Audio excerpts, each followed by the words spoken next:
Ty vole, bych jí kouknul do vody. Má, ti nespadne do vody. Neboj. Já ti pána podržím. Držte to. No. A dělejte, tam není zase... To píšnu, ty vole. Už asi. Asi jo. Nech to, počkej.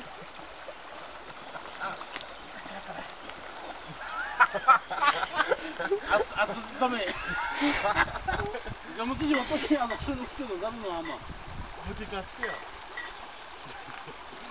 No já vím, já už mám nápad, to nejme ruku. No a co? Ty vole, on furt prdí.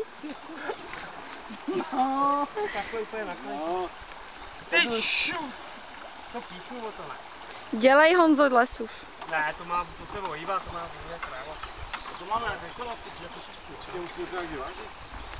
To není prostě. Ne, já prosím ještě. Já ti podám pak ten pitlík, ještě nejeďte. Čuráku! Jo, uchází. Uchází, je nejedem.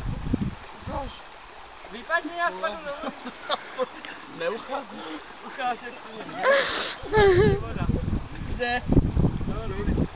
No, vlastně tam jedem. Já mám ještě ten váš pitlík. Jede, odvádlujte se. Nedávej mi ten pitlík, já ho nechci. My se převrátíme, ty. Auto nemůže. Nehejbej se, už se nehejbej.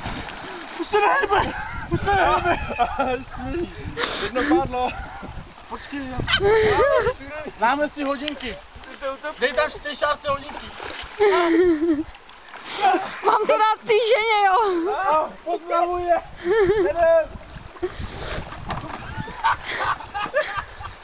Hej, každý jeden pádluje na jedné straně. Každý pádluje na jedné straně, ne oba dva. Honzo, jak se to přibližuje?